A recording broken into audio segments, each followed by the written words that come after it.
Oke, assalamualaikum warahmatullahi wabarakatuh. Nama saya Rahmat Al-Mukrobin, mahasiswa manajemen angkatan 2017 kelas MM7C. Pada video kali ini saya akan mempresentasikan, memaparkan atau menjelaskan mengenai studi kelayakan dari bisnis saya, dari rencana bisnis saya, yaitu rencana bisnis saya melainkan adalah rencana bisnis digital marketing dan advertising atau biasa kita kenal percetakan gitu ya. Langsung saja dimulai. Jadi di aspek kelayakan bisnis, di studi kelayakan bisnis ini ada beberapa aspek yang akan saya bahas, lebih kurang 9 aspek. Langsung saja mulai di aspek yang pertama, yaitu adalah aspek yuridis. Jadi dalam aspek yuridis ini menjelaskan mengenai bentuk dari usaha saya, bentuk dari badan usaha saya, kemudian secara mendalam membahas tentang identitas dari pengelola bisnis, kemudian bisnis yang dijalankan itu bisnis apa, dan lokasi, kemudian waktu pelaksanaan dari usaha ini. Kemudian lokasi dan waktu pelaksanaan, yaitu lokasi saya memilih lokasi Jalan Datuk Muhammad Akib di Palembang. Kemudian lokasi usaha pembukaan percetakan Rahmat Printing ini. Waktu jam operasional yaitu Senin jam 9 sampai jam 8 malam, itu hari Senin sampai Jumat jam 9 pagi sampai jam 8 malam. Kemudian Sabtu juga begitu, jam 9 sampai jam 8 malam, dan Minggu tutup. Untuk perizinan usaha, yaitu kami menyiapkan surat izin usaha perdagangan. Jadi usaha ini memiliki surat izin, tanda daftar perusahaan, yaitu adalah bahwa perusahaan ini sudah terdaftar dengan resmi. Surat keterangan terdaftar dari Departemen Keuangan, sudah terdaftar di Departemen Keuangan Republik Indonesia di Direktorat Pajak, sudah membayar pajak.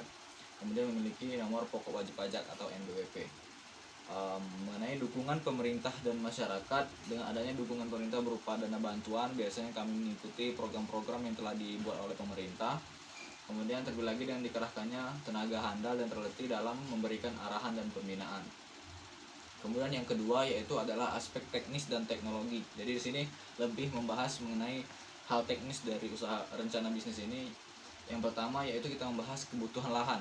Jadi lahan yang seperti apa yang kami butuhkan untuk mendirikan bisnis ini.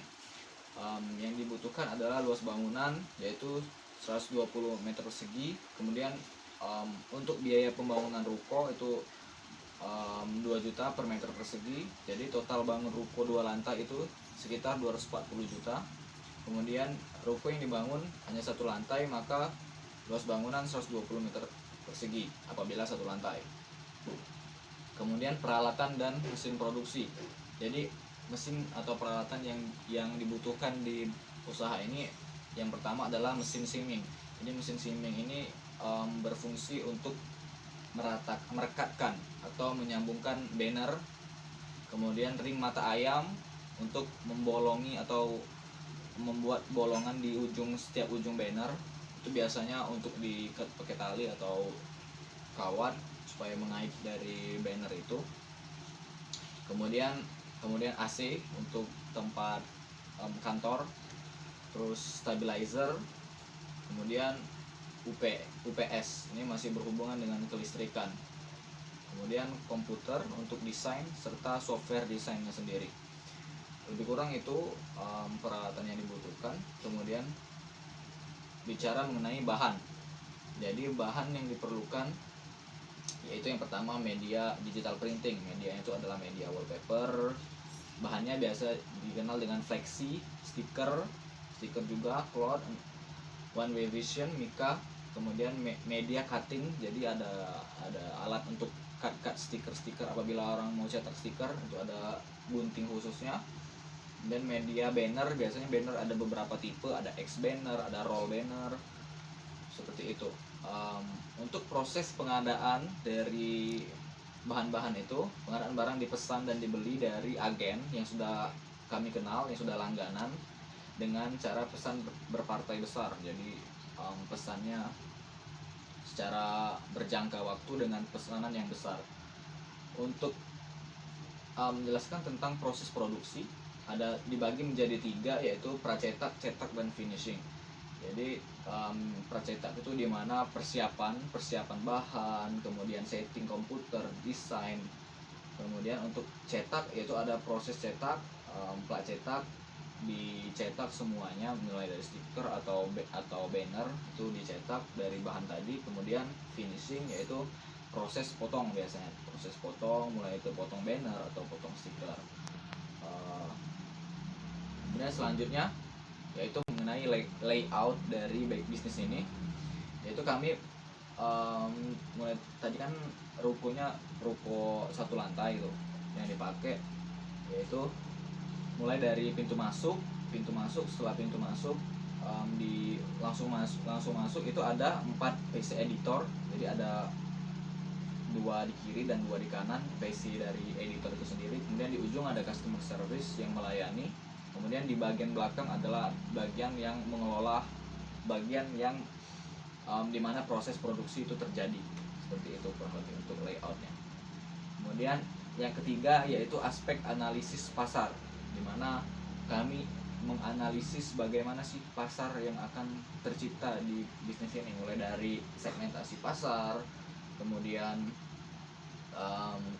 bagaimana promosi yang akan dilakukan, seperti itu. Nah, mulai dari segmentasi pasar, kami mensegmentasikan, mentargetkan pasar itu adalah semua masyarakat, semua kalangan, mulai dari masyarakat biasa yang biasanya mencetak atau membuat stiker itu mulai dari acara ulang tahun dan lain-lain. Kemudian juga ada dari kalangan mahasiswa yang biasanya tergabung dalam himpunan ataupun BEM yang menyelenggarakan acara-acara itu, biasanya pesan di kami mulai dari pencetakan banner, kemudian stiker dan lain-lain. Kemudian juga perusahaan, apabila perusahaan ingin mencetak seperti rangkaian kanvas, itu biasanya mereka pakai untuk dipajang di kantor, mulai dari misalnya untuk visi atau untuk program-program kerja baru, itu biasanya dicetak tapi dengan bahan yang kanvas, kemudian dibingkai lagi. Seperti itu untuk segmentasi pasar. Kemudian bagaimana sih promosi yang dilakukan oleh bisnis ini, oleh rencana bisnis ini? Kami menggunakan media sosial seperti Instagram, Facebook Ads, Instagram Ads, dan WhatsApp.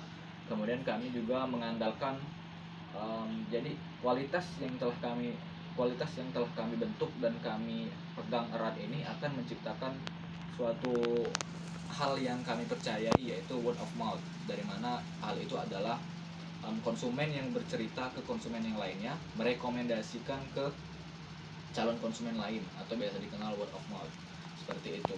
Kemudian yang keempat adalah aspek finansial.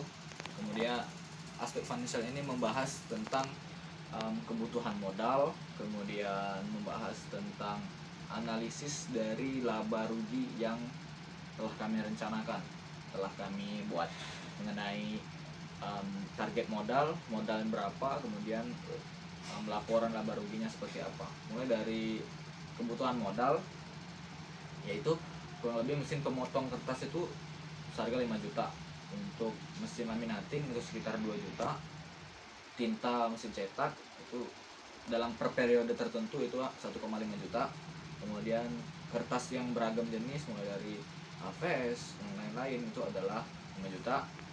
Kemudian untuk mesin potong stiker, mesin potong banner, kemudian mengenai software dari desain itu sendiri, mulai dari CorelDRAW, Photoshop dan lain-lain, itu kemungkinan 500.000 per periode yang telah ditentukan. Etalase, kemudian berlangganan aplikasi tadi itu sekitar aplikasi kasir itu sekitar 249.000 per bulan. Nah, dari rincian modal usaha ini setidaknya ada membutuhkan modal sekitar 35 juta hingga 45 juta. Asumsi modal ini akan terpakai untuk biaya operasional seperti ongkos bensin yang Anda keluarkan untuk membeli segala keperluan, yang akan kami gunakan untuk membeli segala keperluan. Kemudian untuk analisis laba rugi, diasumsikan bahwa penjualan bersih pada periode tertentu adalah 93 juta, kemudian harga pokok produksi 64 juta, kemudian telah didapat dari penjualan bersih dikurang dengan harga pokok produksi itu sekitar 29.500.000 laba kotor.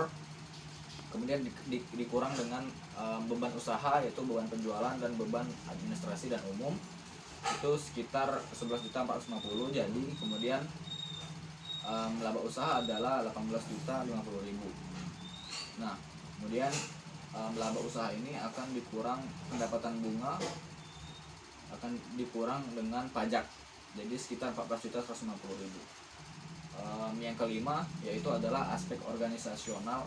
Kami mengkaji aspek organisasional yang seperti apa yang akan works di usaha kami ini.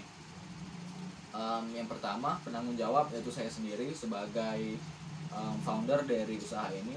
Kemudian di bawah saya ada beberapa unit, ada 4 unit, mulai dari unit pemasaran, unit produksi, logistik, dan administrasi keuangan.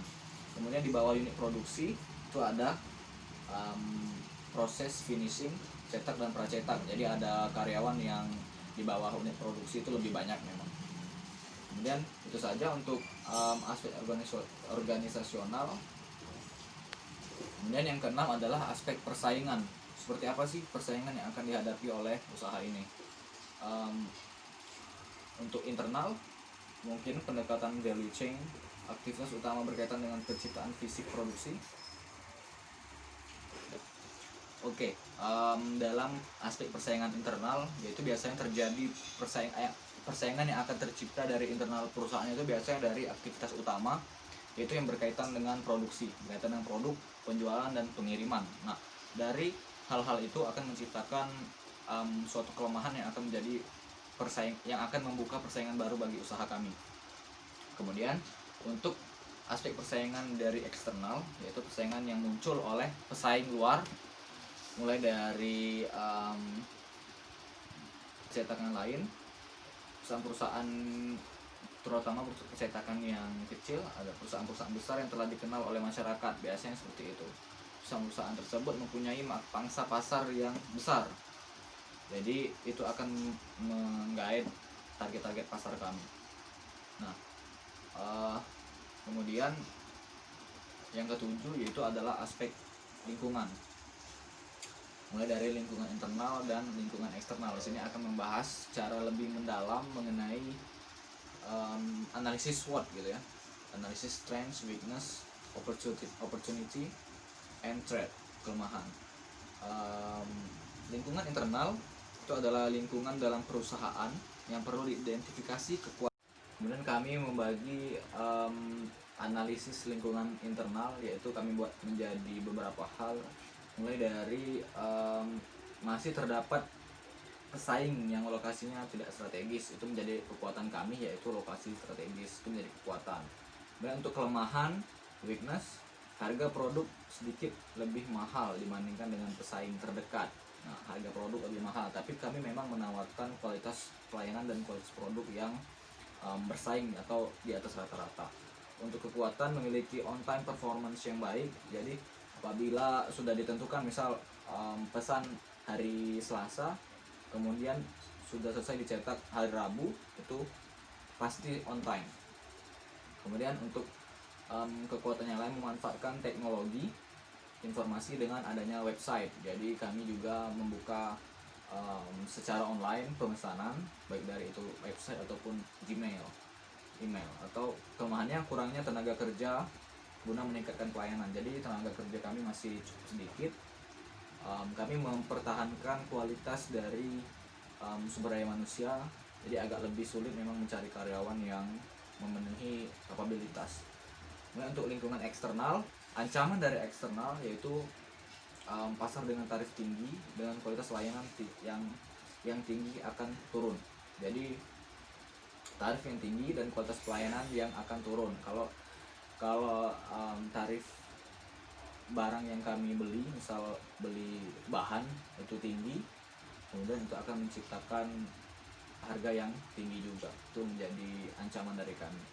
Kemudian untuk peluang, menerapkan tarif murah dengan tidak mengurangi mutu pelayanan. Kami menekan biaya semurah mungkin untuk bersaing dengan percetakan yang memiliki harga lebih murah tanpa mengurangi mutu pelayanan atau mutu kualitas dari produk kami.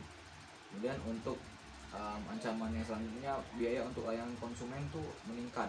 Jadi biaya untuk pelayanan konsumen meningkat.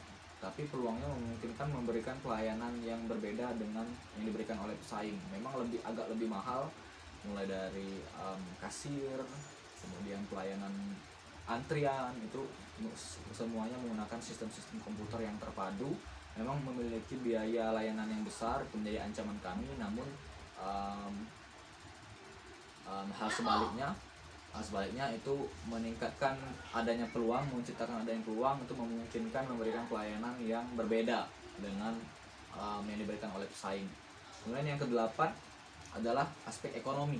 Jadi apa yang mempengaruhi aspek ekonomi di Indonesia yang tercipta oleh usaha kami? Kami membaginya menjadi 6 hal. Yang pertama itu membantu perekonomian negara secara nasional dengan menjadi salah satu penggiat usaha UMKM tingkat menengah. Kemudian yang kedua menjadi fasilitator bagi pihak-pihak konsumen sebagai penyedia jasa printing dan advertising. Kemudian yang ketiga mengembangkan suatu wilayah dengan menciptakan suatu lapangan pekerjaan yang baru, menambah jenis dan jumlah aktivitas ekonomi non formal di masyarakat, meningkatkan produk domestik regional bruto, membantu peningkatan GDP negara, kemudian membantu peningkatan pendapatan daerah juga. Nah, itu dampak positif dari aspek ekonomi yang tercipta oleh usaha kami. Kemudian ada juga dampak negatif, yaitu kemungkinan kesehatan masyarakat terganggu dengan adanya proses produksi dari usaha kami, yaitu mulai dari limbah dan segala macam. Kemudian untuk yang kesembilan adalah aspek sosial. Aspek sosial yang timbul dengan berdirinya perusahaan ini sangat terlihat karena lokasi percetakan ini menjadi tempat berkumpul para pemain-pemain dalam bidang printing dan advertising yang akan menciptakan iklim usaha dan pemborong dalam bidang percetakan. Jadi tempat terjadinya suatu hubungan yang erat oleh pegiat-pegiat bisnis digital advertising dan printing ini. Dan juga tempat berkumpul para karyawan-karyawan yang lain untuk bertukar pengalaman tentang usaha bisnis ini. Saya rasa itu tadi 9 aspek SKB studi kelayakan bisnis di usaha saya. Saya akhiri, terima kasih. Wassalamualaikum warahmatullahi wabarakatuh.